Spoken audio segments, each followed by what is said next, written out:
Hello, everyone. Welcome to Start With Art, our second week of observational writing. Congratulations, you've made it this far.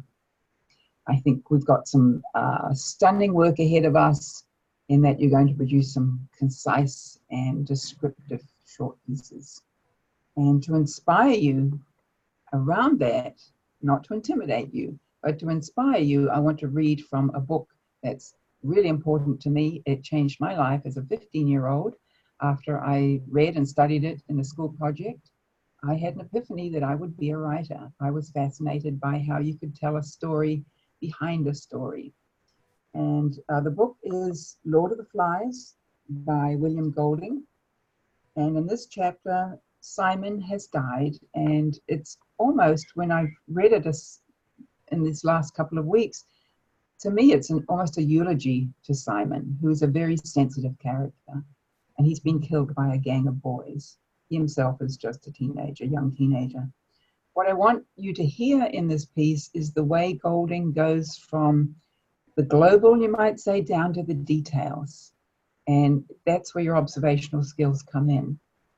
That's what we're crafting, this ability to see the details and put you right there in the scene.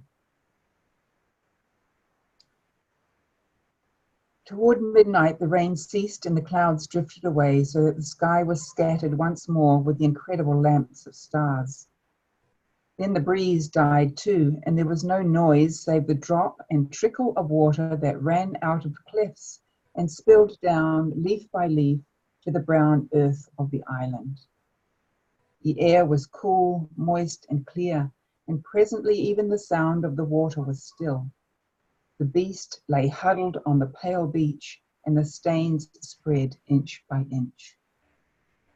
The edge of the lagoon became a streak of phosphorescence, which advanced minutely as the great wave of the tide flowed. The clear water mirrored the clear sky and the angular bright constellations. The line of phosphorescence bulged about the sand grains and the little pebbles. It held them each in a dimple of tension, then suddenly accepted them with an inaudible syllable and moved on. Along the shoreward edge of the shallows, the advancing clearness was full of strange, moonbeam-bodied creatures with fiery eyes. Here and there, a larger pebble clung to its own air and covered with a coat of pearls. The tide swelled in over the rain-pitted sand and smoothed everything with a layer of silver. Now it touched the first of the stains that seeped from the broken body, and the creatures made a moving patch of light as they gathered at the edge.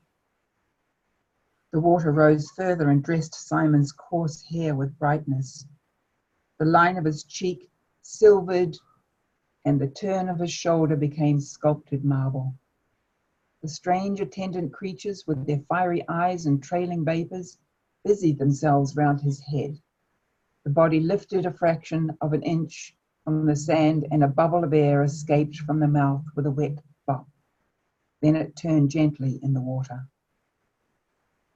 Somewhere over the darkened curve of the world, the sun and moon were pulling, and the film of water on the Earth planet was held, bulging slightly on one side while the core turned. The great wave of the tide moved further along the island, and the water lifted, softly surrounded by a fringe of inquisitive bright creatures, itself a silver shape beneath the steadfast constellations. Simon's body moved out toward the open sea.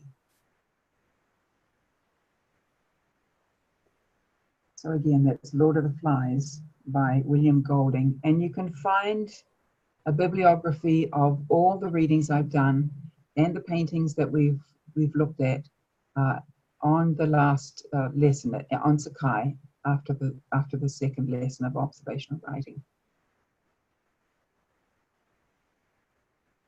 Again, I want to encourage you to read through the whole lesson plan and read the exercises so that you can pace yourself through the week. There's a lot of work here to do, but keep it light, keep it short, keep your practices short. Do many of them as opposed to long, tedious ones. and fit them in, create time around your life.